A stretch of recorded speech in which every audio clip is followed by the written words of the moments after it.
a algumas decisões equivocadas no passado. Ô, ministro, há pouco a gente estava conversando aqui com a nossa colunista, a Carolina Brígido, e ela trazendo a informação de mais uma condenação de Bolsonaro, isso no Tribunal Superior Eleitoral, né, pelo 7 de setembro, questão eleitoral.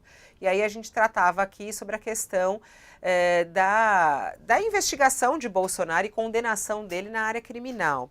E aí ela falava que até este momento não tem caminhos para isso, justamente porque não há denúncia apresentada pela Procuradoria-Geral da República.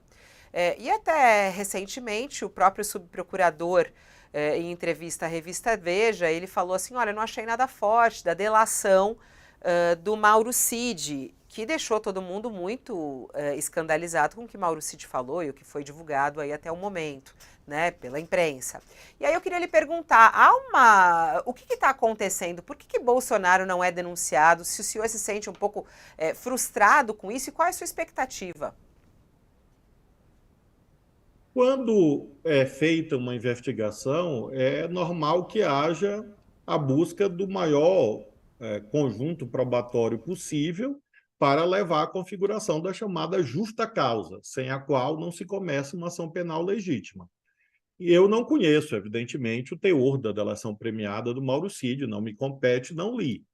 Agora, até onde já foi revelado e debatido em imprensa, acho que é um conjunto bastante robusto, bastante consistente em torno de condutas entre grave e gravíssima, desde falsificar documentos até perpetração, engendramento de crimes contra a legalidade democrática, golpe de Estado e assim sucessivamente.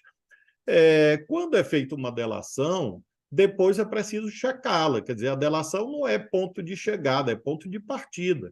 O que a lei exige é a chamada prova de corroboração. Então, a Polícia Federal, quando recebe uma proposta, verifica indícios mínimos, ou seja, plausibilidade do conteúdo a ser narrado, e depois vai em busca da chamada prova de corroboração para apresentar ao Ministério Público e ao Poder Judiciário esse conjunto. Acima de qualquer dúvida razoável. Então, Fabiola, é esse trabalho cuidadoso. Eu penso que uma investigação que dura meses e não anos está num tempo razoável. Basta comparar com os eventos similares que aconteceram nos Estados Unidos 2 anos antes. E os processos ainda hoje tramitam por aí, lá, no caso, na Justiça dos Estados Unidos. Mas é essa a Em questão, relação né, ministro? Não te surpreende que até este momento a PGR não tenha apresentado uma denúncia? O senhor mesmo diz, a gente conversa com vários juristas, toda a população está vendo isso. Não surpreende até agora a PGR não apresentar essa denúncia contra Bolsonaro? Fabíola, não posso, evidentemente, dizer o que a PGR está vendo ou está avaliando. Não me cabe, até em razão da independência do Ministério Público. Agora, com certeza, o que eu posso afirmar e me cabe é que as investigações estão acontecendo de modo técnico, isento, cuidadoso, e as provas indícios e provas vão emergindo. Logo, logo isso vai ser apresentado ao Poder Judiciário, acredito nisso. Eu quero crer que o Ministério Público estava com outras prioridades, relativas, por exemplo, aos vândalos, terroristas, depredadores, golpistas do 8 de janeiro. Acho que há tempo para tudo. Eu, particularmente, não tenho, nesse momento, esse clamor, essa ansiedade.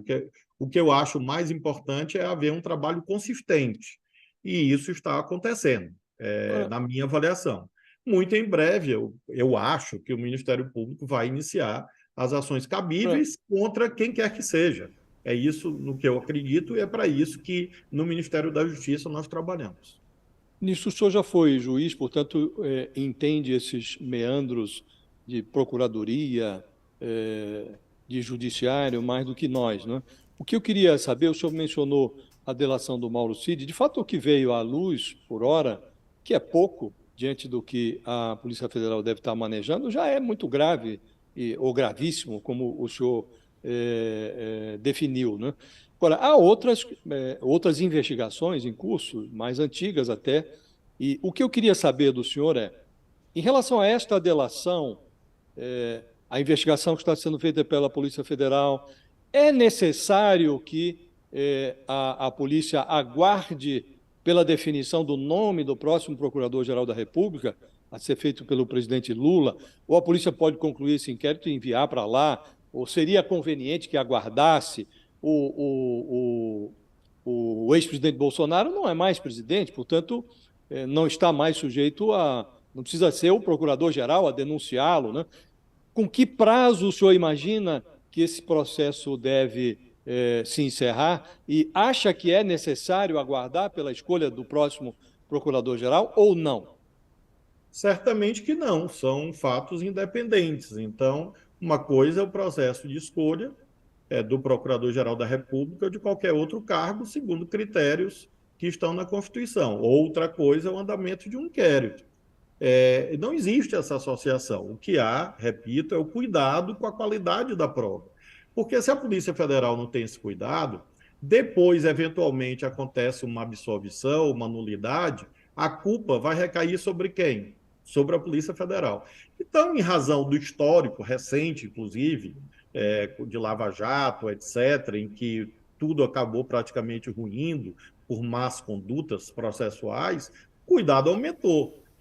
Veja que a delação não tem anos, a delação tem poucos meses, acho que 2 meses, se muito. Então, nós estamos falando de um tempo razoável, eu particularmente assim considero, porque é como se fosse um quebra-cabeça, daqueles de 2.000 peças. Para apresentar à justiça, você não precisa ter as 2.000 peças montadas, mas você precisa ter pelo menos uma parte, que é a chamada justa causa. E esse é o cuidado que a Polícia Federal tem nesse momento. O senhor já nos disse, ministro, que não tem acesso ao conteúdo da delação, ao conteúdo da investigação. Agora, o senhor sabe o estágio em que ela se encontra? O senhor é informado a respeito da perspectiva de encerramento desse inquérito ou não? A outra questão que queria lhe perguntar entrevistamos aqui, meses atrás, o procurador Carlos Frederico, que está cuidando das denúncias relativas a esse caso do 8 de janeiro, e ele como que torceu o nariz para esse acordo de delação que foi firmado pela Polícia Federal, né? Sob o argumento de que, no final das contas, é o Ministério Público quem vai oferecer a denúncia, portanto, seria razoável que o Ministério Público participasse. A gente já sabe que o Supremo avalizou a Polícia Federal como um órgão competente para realizar delações, né? Receia que isto possa, lá no futuro, provocar algum atrito, algum ruído, o fato de a delação ter sido feita pela Polícia Federal, e o senhor é informado a respeito do andamento, não do conteúdo, mas do andamento e do estágio em que se encontra a investigação? Josias, à luz do artigo 87 da Constituição, como ministro de Estado, me compete supervisão administrativa sobre os órgãos a mim vinculados. Então, é claro que eu faço isso, supervisão administrativa. Eu tenho diretrizes gerais que vêm emanadas do presidente da República e que eu fixo para os órgãos que são subordinados ao ministro da Justiça, entre os quais, claro, os órgãos policiais, mas diretrizes administrativas. Por exemplo, não façam espetáculo, investigação, não deem entrevistas fora de hora, coisas assim. Sobre o andamento em si de cada inquérito, eu realmente não dirijo isso, eu sequer conheço os delegados ou as delegadas que tratam disso e faço absoluta questão de não conhecer, exatamente para preservar o caráter técnico disso que é feito. Em relação a contendas corporativas, Josias, você sabe, todos que nos acompanham sabem, que nós temos no Estado brasileiro, aliás, não só no Estado brasileiro, mas de um modo geral, Max Weber tratou disso, às vezes a burocracia estatal tem lá seus conflitos.